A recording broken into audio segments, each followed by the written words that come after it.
2023. Here we are. And we have a lovely guest today. We are being joined by Serena Holmes. We're going to learn more about Serena in a little bit.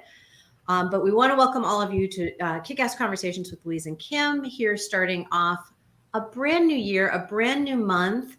I don't know. It's like, here we are. I have all sorts of feelings. What are we celebrating this week? My friends, what are we celebrating? Who wants to go first? Go ahead, Serena. Yeah, go ahead. Okay, so I guess for me, I'm celebrating work-life balance. I sold my business last February, so we're just coming up to a year since all of that kind of happened. And every time I see emails kind of pulling through with quote requests, I'm like, I don't have to deal with that. So I think for me, I'm definitely celebrating like a more calm, like work-life balance in this past year. That's awesome. Congratulations. Thank you. Yeah. I think my celebration is a little similar. It's like this like kind of a slow ease into 2023, which I can really appreciate because it's like we're talking about, right? Like it's this weird kind of week. Is it a work week? Is it a holiday week?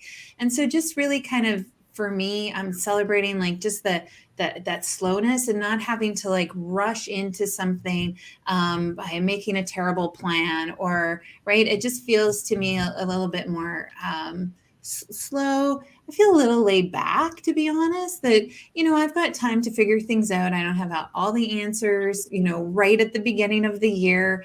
And so it's okay to take some time to think about what it is. And I've spent a lot of time this last week reflecting, which has been really interesting, right? That's what I think a new year is all about, is not necessarily about where we headed. It's about where we've been, right? And finding those gems and finding those things that are working, finding those things that aren't working.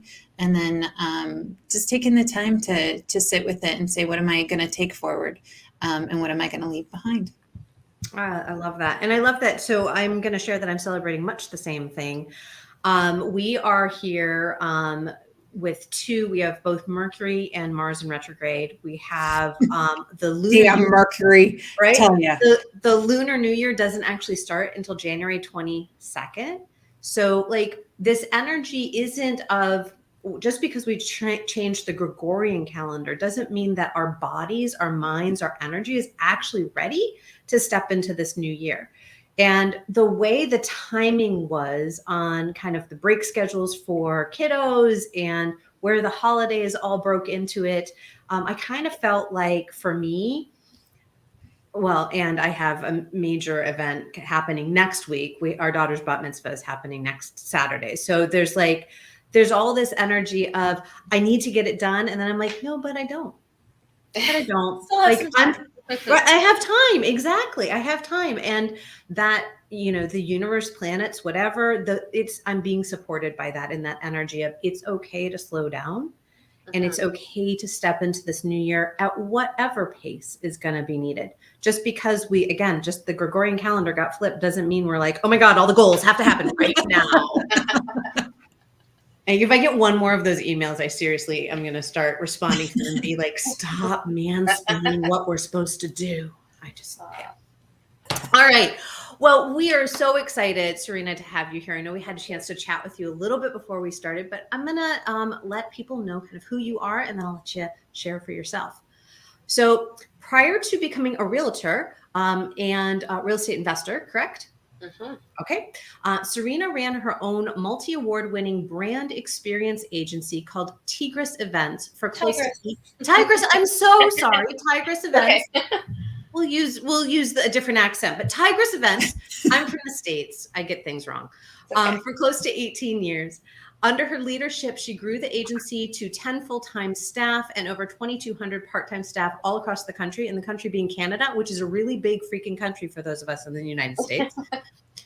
Serena is now a realtor and real estate investor. And in October of 21, she published a book called The Accidental Entrepreneur.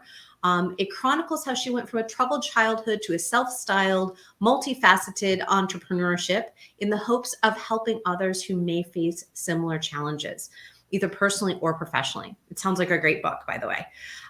She is passionate about her family, traveling, health and fitness, wildlife, and sustainability. Oh, I love it. Serena, we're so glad you're here. Louise, do you want to ask the winning question that we always love to ask our guests? Well, I want to know more about you and your career journey. It sounds like a crayon and a piece of paper, and like, how did you get from like there to here? Because it just sounds so fascinating. And then to chronicle a book to talk about your journey. I love that too. Thank you. Yeah, I mean, it was definitely crazy. I think that, just my family life alone was always so crazy growing up that people were always like, you're going to have to write a book about this one day. And I think it honestly just planted the seed when I was so young that in itself probably could have been a book. And in fact, when I went to a writing retreat, the woman that I was learning under was like, well, you can't put these things together. Like, it can't be a memoir and a business book. And I was like, well, you can't really have one without the other. It's like hearing Tony Robbins' story. Like, he is who he is because he had that troubled childhood. Like, he had the issues with an abusive parent. And, I went through a lot of things with my parents splitting when I was very young. My older brother died a year later in a really tragic accident. And then, went back and forth among like my family, from like my dad to my mom to my aunt and uncle, and, bounced around a lot. And I think what I learned was that I just couldn't necessarily depend on anyone for my future. Like, I did have a roof over my head, food in the fridge. Like, it wasn't that kind of struggle, but emotionally, when it came time to figure out school and paying for things, like, I knew that I couldn't necessarily depend on someone for those kinds of things. So I was out there trying to get a job when I was 12 years old. I was, by the time I was in university, I had 3 jobs, and that's what really led into my industry and events that I was, someone referred me into it. One thing leads to another. And I met the woman that I ended up partnering with down the road by working part-time as a brand ambassador. She brought me in as a manager 2 weeks into the business really starting, offered me partnership. And I was like, no, like, I'm going to be a journalist. That in itself, I was like, didn't realize it'd be so challenging. So I ended up taking partnership about 6 months later.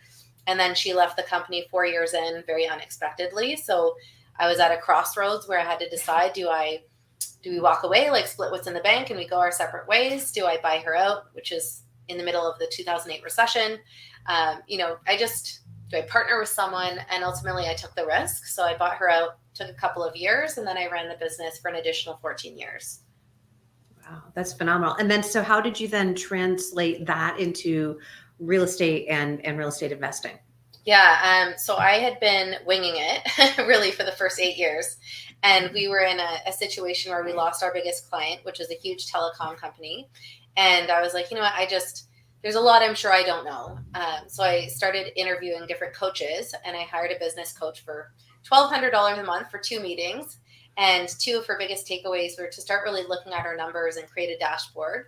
And then the other thing was to put some of our retained earnings to use. So she's like, most businesses operate on 3 months of operating costs. You have like 18 months. But I always looked at it like, no matter what, we can always pay for things. Like, some clients take a long time to pay, and, at least we're always okay. And she's like, well, maybe leave yourself 6 months. And she really encouraged me to put that money to use. So I bought a rental property in Florida, actually. And that was my first, real estate investment outside of my primary residence. And I ended up doubling that investment in about 4 years. Took about a year off to try to decide what to do next, and then found an organization that teaches all different kinds of real estate investing strategies. Bought 2 more pre-construction properties, got heavily into private lending and land development and supporting other things there. So it just, one thing led to another, and I started developing, forms of passive income. And then the year that I was pregnant with my daughter, I was actually able to cut my pay in half from the business based on all the passive income that I had. And then COVID happened. So I stopped taking money from the business altogether, and I was able to ramp up all of the different investments that I had to the point that I've been living off them pretty much for the past 4.5 years. So, I was just able to diversify, and, it just balloons as soon as you start meeting people and networking with different people. Like, now it just feels like this endless stream of opportunities. If I could invest in all of them, I would. But just one thing kind of spiraled and led to another. So that's so phenomenal. What do you love about what you do? Well, I ended up signing up for a real estate license, I guess, 3 months after COVID started, because I was like, well, who knows how long this is going to go on for? Like, will there be a business to come back to at this point, right? Like, nobody knew what the future held. But I think what I've always loved is just helping people. So whether it was, planning an event or staffing it, I think it's knowing that you're helping people meet their goals. I'm providing work opportunities for literally thousands of young people, oftentimes in university, but some stayed with us for, 10 years at a time. So it could be work that they do on the weekend. So we're always providing these situations and opportunities to like help people. And then on this side, when you're working in real estate, like that's one of the biggest decisions that you'll ever make. So you're literally helping people with one of the biggest things they'll ever do in their entire lives. And then through that, I've been able to talk about some of the investing that I've done and things that they could take advantage of to help like supplement their income. Or for some people that are seniors, they are on a fixed income. So how can they also, leverage what they have in real estate to bring in some passive income and stuff like that. So it's been really nice to be able to just pass along some of the wisdoms and learning that I have had and just help people in different ways. That's fantastic. What have been some of the biggest challenges you've had as you've kind of weaved in and out of these different parts of your career? Yeah, I mean, I think that as we were growing, like you're always in this point of like, okay, well, we have all this business, now we got to hire, and then all of a sudden, like you hire all these people, and then you need more business, and there's all those ebbs and flows and stuff like that. We were on a pretty solid trajectory from 2014 onwards, but there were still times where it's like you're booking big business, but then the margins are a bit lower and things like that. So I think it's always just that balancing act, trying to make sure that you can cover things off. Dealing with people is always challenging. So it felt like as we grew, it's not that there was necessarily more situations on average, but, the bigger you get, like there's going to be more things to deal with. So I think that's always been an ongoing challenge. And I think now that I've started a new career, it's almost like you're starting over. So what I found really interesting is that people almost disregard the fact that you ran your own business for 20 years. It's like, oh, you're a new realtor? Like you don't have the numbers and statistics to say like, well, I haven't sold as many houses as the person that's been doing this for 10 years.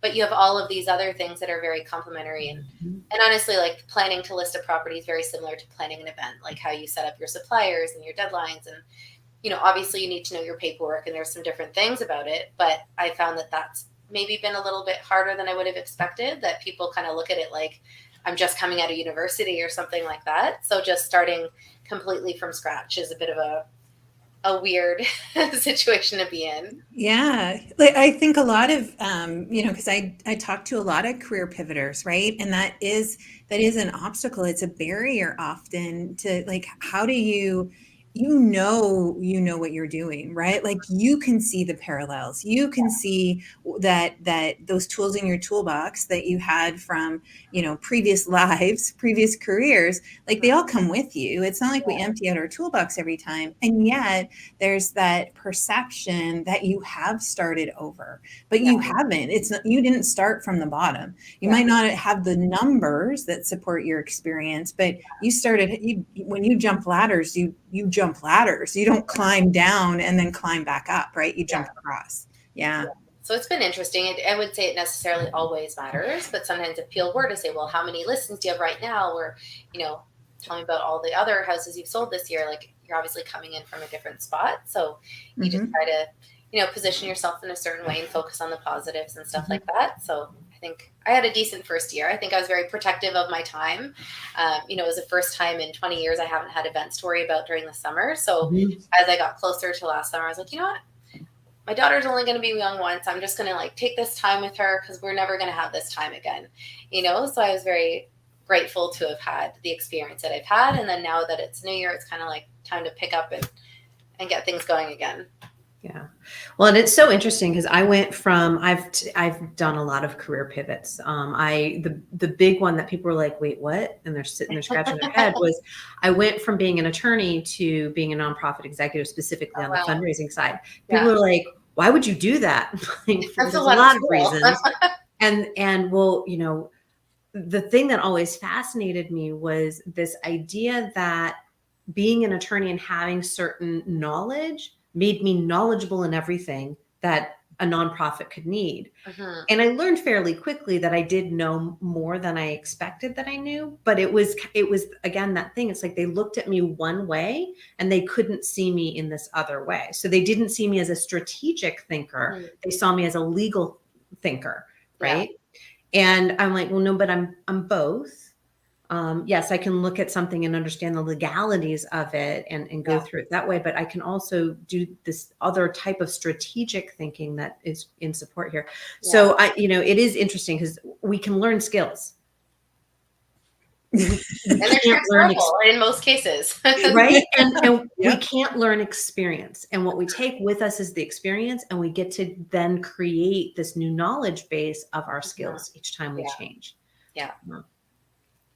And it's interesting. So for where I went in my mind as I started thinking about that, and with what we're talking about today about authenticity, it's how do you authentically start to think about making shifts if that's what interests you, whether it's to a new role or to a completely new industry. Like, how do you show up as authentically you in these different situations?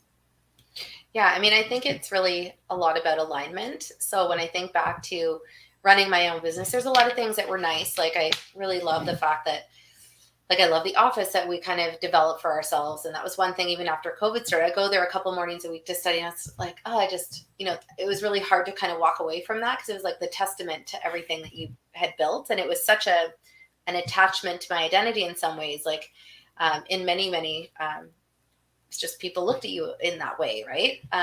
But at the same time, it's very stressful. Like, at the end of the day, if something's gone wrong with an event, like if someone has canceled in the middle of the night or in the morning, or if they've done something stupid while they're on site, like, it's always going to come back to you as the business owner. And I found it just crazy, the timelines that people wanted things on. Like, the more time passed, the crazier those timelines got. So it was very, very stressful. And it was very hard to have a really solid work-life balance, even as I developed my team and I had people to delegate to. And, I was able to, go on holidays without completely melting down or something like that. But at the same time, it's like, I'd never really gone on holidays without my laptop. You're never 100% disconnected. You're always checking your phone. And even now, people are like, oh, you reply so quickly. And it's just habitual at this point, having had my own business for 20 years, that we landed a lot of business by being first in line to get a quote and by being like, having that sense of urgency. And I feel like it was hard to just calm down, I guess. So now it's like, for the first time in my life, I feel like that is more balanced. And even taking on real estate clients, it's not like someone's going to call you at 10 o'clock at night and be like, I have to sell my house tomorrow. Like, the way that they would ask for stuff when it came to events and stuff like that, right? That people call us on hours notice. So I think you can really plan around things a lot more effectively. And it could still be a little rushed in some ways, but it's not like it's totally compromising everything. And, now that I have a small child, I'm far more protective of my time. So I think that, COVID was like a blessing in disguise in a lot of ways, that it gave me time with her that I never would have had. But I feel like all of that just played into like this authentic part of myself I never even knew existed. And I almost had to like pull out of the woodwork or something, Yeah. So what I'm hearing is learn through each of these phases is you're learning who you authentically are, and that can change with time. Absolutely. And with the seasons of your life almost, right? Like, exactly. What's acceptable to you now could be very different from what it would have been 10 years ago or 20 years ago, right? Yeah. It's not like we are born and here we go. This is who you are for the rest of your life. And you can't ever change that. Yeah. Well, yeah. And that alignment piece, like that falls into like our values, because our values change throughout our lives. So of course we change, right? And then finding ways to express that, right? That's what really we're talking about being authentic is like, you are not just living your values, but you're expressing your values in a way, but like you said, that word alignment, right? The inside aligns with the outside. And you're able to really step into that. Yeah. I even shared a post on social recently when it came time to New Year's to say, I can look back at last year and say, I actually didn't achieve the goals that I set out for myself for this year when it came time to like, look at, say, how many sales I had or this or that, but I got something so much more. And that was honestly like having that time with my family. And, it's just, you can't even put a price tag on that per se, but it was just really interesting. Like looking back on the year, I was kind of like, well, yeah, I didn't do this. I didn't do that. And I'll get to this. But I was like, I have the whole rest of my life and the whole rest of my career to do all of these things. But, this time is only going to be here for a very, very short period. So I think it's just being true to yourself. And that has to make sense for business, but it also has to make sense for you personally. Right. Well, and to be able to do that, it's, and we talked about this at the beginning for all three of us, is to slow down. to not be an autopilot, right? Yeah. To not constantly be going without actually understanding what even path you're on. So slowing down, understanding where you're headed. Yeah. So that way, if you want to make a course correction, you can. Yeah. So, and therefore show up in the world the way that, you know, in alignment with your values, in alignment with what I call my devotions. Like, what is the most important thing to me in my life, things to me in my life, Yeah. and how do those things align with this? So, but I can't tell when I'm on autopilot and time is just slipping away. Yeah. Yeah. And it was honestly, it wasn't always easy because I feel like I've always been so used to go. It really almost took like this concerted effort to be like, okay, I'm not going to do some of these things. It's not like I shut it off completely, but I really had to just consciously be like, okay, I'm going to dial it back for this period of time and stuff like that. Cause my mind is always like very, very busy and stuff like that. And I think, you know, thankfully the decisions that I made from an investment perspective have given me that chance to do that, because had I not done all these things, I would have been far more worried about work and, you know, bringing in money in that capacity. But, you know, I was able to support my life in other ways. So it gave me that freedom to do so. Yeah. Yeah. So sometimes, like, this whole idea of being authentic, I hear this often where it's like, I can't be authentic, right? Like, I just can't. Well, people should on themselves, right? But I should be doing this. I need to appear this way. I need to show up in this manner. Right? And we kind of get trapped in this place where we feel like we can't have our insides displayed on the outside. No one would understand, or I can't be authentic in this business, because that just wouldn't fly. Yeah. So I want to hear, Serena, a little bit about, like, has that come up for you where you feel like it's a crunchy time where I can't really live into my authenticity because maybe the world sees it a little bit differently? Yeah. Yeah. I think as a business owner, I felt like that. Honestly, most often with my employees, because it sounds weird, but as close as you can ever get to them, it always felt like me against them. I know it sounds really horrible, but oftentimes, even say, for example, someone's going to quit, like it felt like everyone knew it, you know, months or weeks before I knew. But when it came to how I was, it just felt like sometimes, like if I was going to go on holidays, like, oh, how are they going to look at this?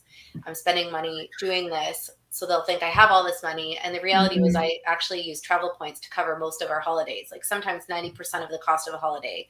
So yes, it could look like, oh, I'm going away again, but I'm covering that cost with points. I'm being strategic with it. I'm also bringing my laptop.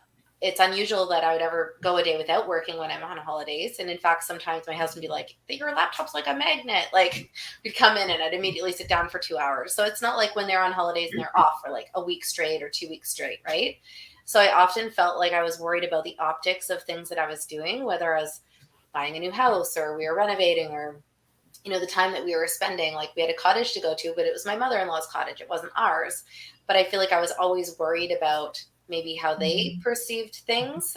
Just sounds a little strange maybe, but I felt like I was always very careful about certain things or the way that I'd say certain things, because I just, you know, I feel like I never wanted to rock the boat with them and stuff like that. I feel like with a lot of clients, I could be more open, but now it's almost like for the first time in this last year, like I have been on a lot of podcasts. I'm talking to people about all these different opportunities that the mainstream person probably has no idea about. And it's just something that it's helped me and it's changed my life to the point, like, I feel like I have to talk about it. But it's like, for the first time, I don't have to worry about what maybe like someone working for me might think. You know what I mean? So I'm able to talk more openly about these opportunities and things that are kind of going on and things that I'm passionate about and invested in and things like that. Yeah. Well, it seems to just create a lot more flow and ease, right? When you are able to just, like, not worry about the optics, like you said. I love that, because we can get trapped in that, right? Like that perception, what we need to be putting out. And really, it's not about that. It's about something different. And the more authentic, and I've seen this so often in the leaders that I coach, is actually the more authentic they are, the more transparent they can be about who they are and how they show up. All kinds of things just seem to like ripple effect, right? Your influence, your impact, all of that starts to change. Your confidence and how people start to see you. And it's not like, hey, who's this, right, crazy person, or what is she up to? But it's more about like, holy smokes, like that person does that, and meanwhile does all of these things too, or right. And so it does become it can become a balancing act. But I think once you kind of like just not worry so much about what others are perceiving, that's a story that we just get caught up in. Yeah, I think it's natural to feel like that. Absolutely. Well, and because we forget that the other person we're talking to, or the entire team that is reporting to us, they forget we are, and we forget they are humans, and we're all in this human experience together. Right. And it is so hard. I primarily work with entrepreneurs, business owners. There is that fear of, well, if I show up fully as me, they're not going to see me as the leader that I am. It's like, well, no, but they will. They'll just see a different side of you as a leader. Right. And so I love that idea of transparency. And I just want to add that word vulnerability in there as well, because it can feel very vulnerable to bring ourselves fully to the table. Now, we don't have to bring all of our baggage with us, but we can definitely be more vulnerable with our team members, with our bosses, with the people that we're working with. And I think that aids in our authenticity. Agreed. I mean, when I had my team, I would establish like one-on-one meetings with them every week. And sometimes I just wanted it to be like that opportunity that if there was anything on their mind or something they wanted to talk about, whether it's to do with business or personal, whatever it may be. And oftentimes I found that they just weren't willing to talk about anything. So then I started setting up questions and trying to put themes around it. And even then I felt like it was like pulling teeth sometimes, like maybe that they felt like they couldn't or they shouldn't. And sometimes they could even say something in a meeting, and then 3 days later, something totally different comes about or contradicts like what they've said in that meeting. So I found that, I did try, it could have been the age group of people that I had working with me. They're all primarily in their, mid to late 20s, early 30s and stuff like that at the time. And, I did think that was important to try to build rapport and get to the heart of like what they really wanted in their career and like what they wanted to be doing and things like that. But I found it to be a struggle. So I think it could be on both sides. But so it's not for lack of trying. Like I did try. But well, and I think you bring up a really good point, because when we are in a leadership capacity, and even if we're not, how do we help others bring their most authentic self forward? How do we show them that there's safety in that? Because I think that safety is key here, because if we fear that, if you know that I like playing Dungeons and Dragons, or if you know that, right, I go out to the clubs every night, or if you know that my spouse and I are having problems, or if you know that I'm bankrupt, like whatever those things are that they're afraid to bring to the table, or that I feel like an imposter in my job. Like that's a huge one, is you can't even know that I feel like an imposter doing what I'm being paid to do. Well, I mean, I even felt like the imposter. And the funny thing is, when we were starting in the business, we were so young that we actually gave ourselves like account manager titles, like on our business cards and stuff like that. Eventually it became like account director. And one of my mentors I had along the way is like, why do you have an account director title like on your business card? Like at this point, we were 10 years into it. And he's like, you should have like president or CEO or something. But because I was so young, I just always felt like, yes, I am. But no one's going to take me seriously if I walk into this meeting, if I have that. So it's almost better to walk in as an account manager. And they think we're part of this bigger organization. And, that was kind of our take on it. And he's like, no, you have to change this. Like at this point, you're not just 2 years in, like you're 10 years in, you are getting a bit older. And he kind of forced me to make that change. But it took time to even like accept it myself. Like I knew that to be true. But at the same time, you're like, but what about everyone else, Yeah. It fascinates me how we are so afraid, right? How we just walk around and it's funny because you're talking about being younger with that title. I work with people who are in their 40s, 50s, and 60s who are like, I can't call myself the president of this company. I'm like, but you are. Yeah. You're like, well, but that's ostentatious. Yeah. No, it's reality. Yeah. Like, Yeah. you really are the president of this company. Yeah. Yeah. Yeah. It was definitely a bit of a strange thing. I do think looking back, it probably benefited us to some point based on our age and the meetings that we were having and stuff like that. But obviously it's just having that transition. And I remember when I did, someone send me like a congratulations on LinkedIn, be like, wow, that's quite the promotion. Like, Right? Yes, it was. The feedback from people and all of that. Right. So.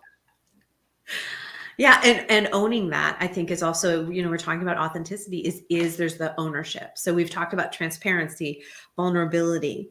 I think there's ownership in for ourselves. Like, how do we own who we are, what we do, right? What's important to us? How do we own that for ourselves?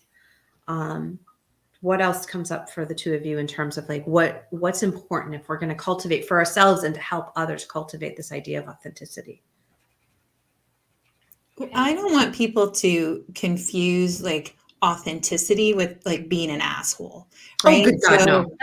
Don't be an asshole. No lack of discretion. Right. And so that can happen sometimes, right? And it's like, well, no, like this is really who I am. And I'm right. Like I'm this big jerk walking around or whatever that is. And it's like, but I'm just being authentic. I'm just being me. And it's like, I think, right. Like that's not what we're talking about. No, it doesn't mean you don't respect people. Exactly. And there's this, I think there's like this, we kind of talked around it a little bit, and it's kind of this making sure it's all like ecologically friendly, right? Like that when I'm authentic, I'm not stepping on anyone, I'm not hurting anyone else, I'm not leaving my footprint in the forest because I'm showing up in a certain way, right? We're talking about, when we talk about alignments and insides and outsides, we're also talking about like our outsides are other people's outsides too, right?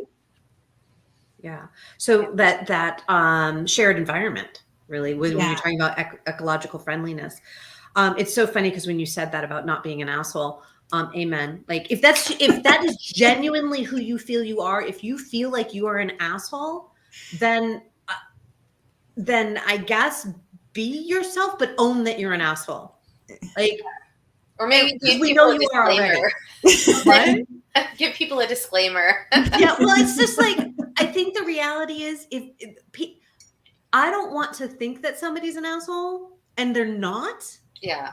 If you're showing up as an asshole, like if that's who you are, fine. Then I know that that's who you are. And it is funny because Kim Scott's book, Radical Candor, came out, and that became the rallying call for assholes to be like, I'm just being radically candid. Yeah. Like, no. This is not a reason to do that. Authenticity is about showing up those parts of us that we keep hidden because we feel like imposters, because we're afraid that if we do something, there's going to be some sort of ramification. Yeah. And so what we're really talking about is, how do you step into this place, this shared environment that Louise was just talking about, as much as yourself as possible, so you don't feel afraid and the other person can meet you as another human. Yeah. And I think sometimes it's also having that expectation outlined. Like one of the, tasks that I had when I first had a business coach was to outline our company values and stuff like that. And we actually find that, from one company to the next, usually people will stick there because their values are in alignment. So they can probably be authentic to a certain point. So, communication and passion, and there was this whole list of stuff. And it was all the stuff that you can see, like why you work well, maybe with one person or one client over another. And as an example, like how quick we are to communicate.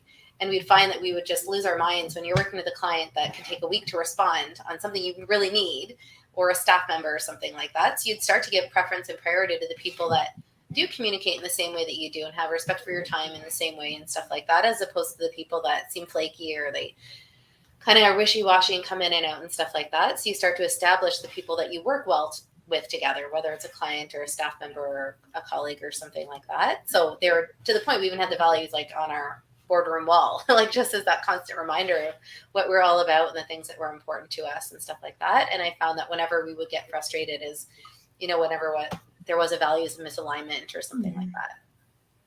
For sure. Well, you're using one of Louise's favorite words. I love values too and do a lot of values work with my clients, but Louise is like values. Yeah.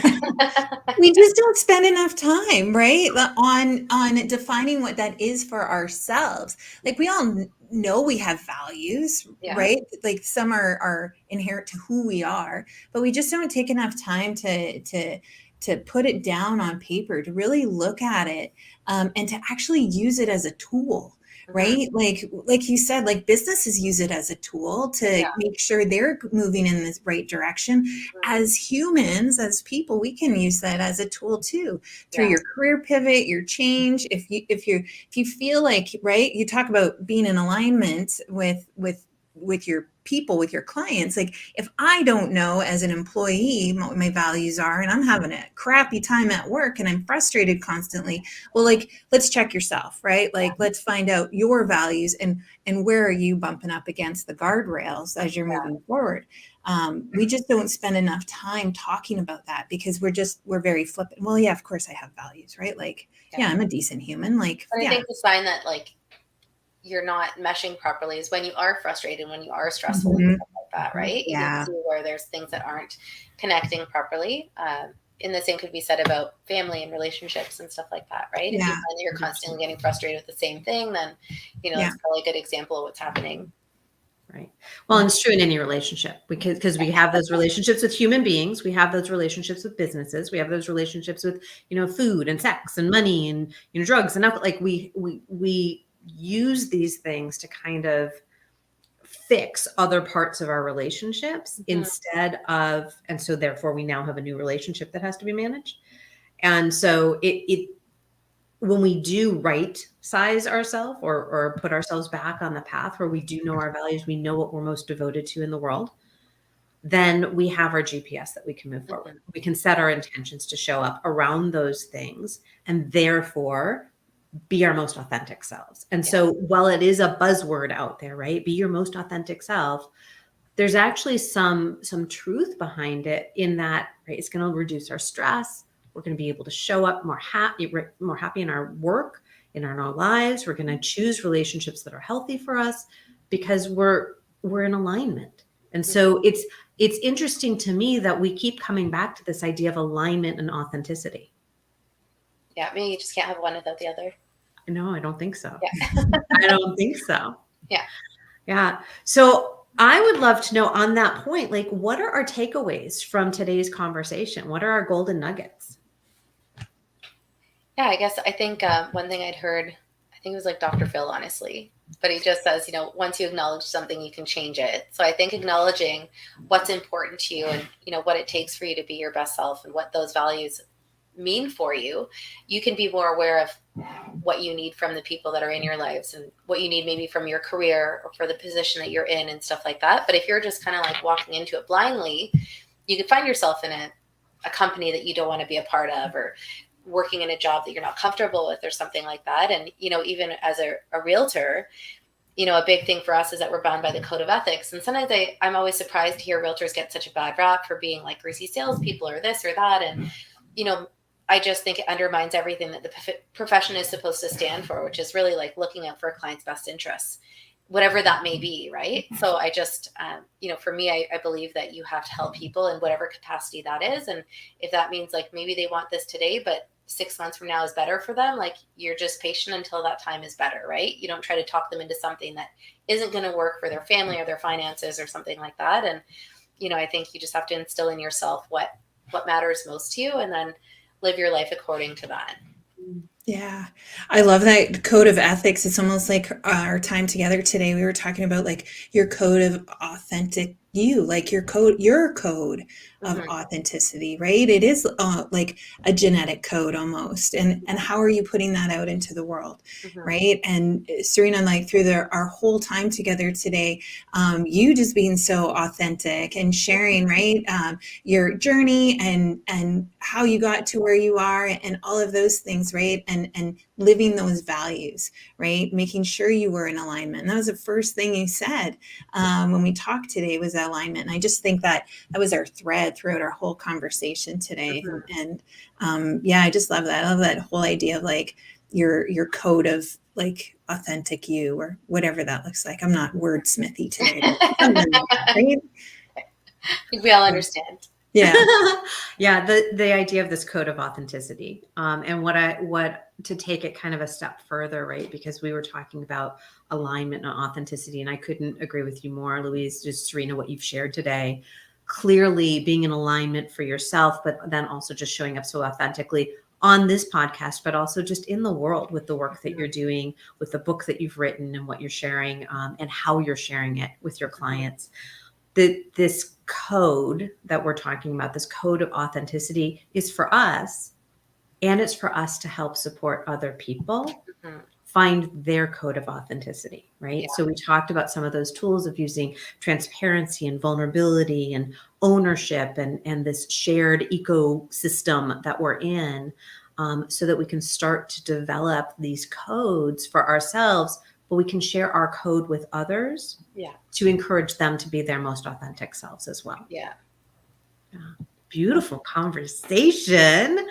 Serena, where can people find you? We do have all the links in all the places, but do you want to just kind of share where people can find you, and if you have anything that you want to let people know about? Yeah, for sure. So for anything related to my book, and now that I'm a year and a half, I guess, since it's come out almost, now I share things more regarding like inspiration and motivation and other things. But I have an Instagram handle at Serena Holmes author. And then for everything pertaining to real estate, and I don't just focus on like listings, it's literally anything and everything to do with the home. So home is where we eat, sleep, relax, and play. So you can often see things focused around that, along with all the stats and news and stuff like that at Serena Holmes Realtor.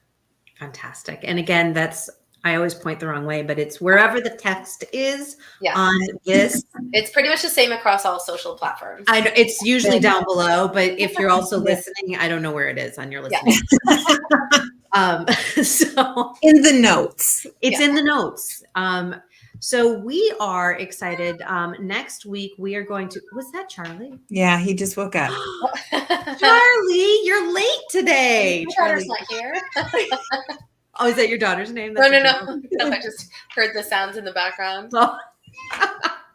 Oh, it's Charlie. Charlie is Louise's cat. Oh, it's actually not Louise's cat. It's Louise's dog's cat. Yeah. Oh. So, all right. So he's gonna join us while I talk about what we're talking about next week. Hi, Charlie. Next week, we're going to be talking about creating a plan to move forward. We're going to be joined by our guest, Sabrina Lindner, and that will be Friday, January 12th at our normal time, 2 p.m. Eastern. Figure out your time zone from there. And if you are interested in joining and having more conversations like this and actually being a part of them, join us over on the collective at yourkickasscareer.com, because we would love to have you as part of a juicy conversation. Great. Thank you for having me. Thanks so much, Serena. So much, Serena. We're so glad you were here. And for those of you listening, we're so glad that you were here too, and that you decided to spend about a 45-minute time to join us for another kick-ass conversation. All right. Any last words? No. All right. Take care. Thank you. Bye, everyone. You're welcome. Bye for now. Bye.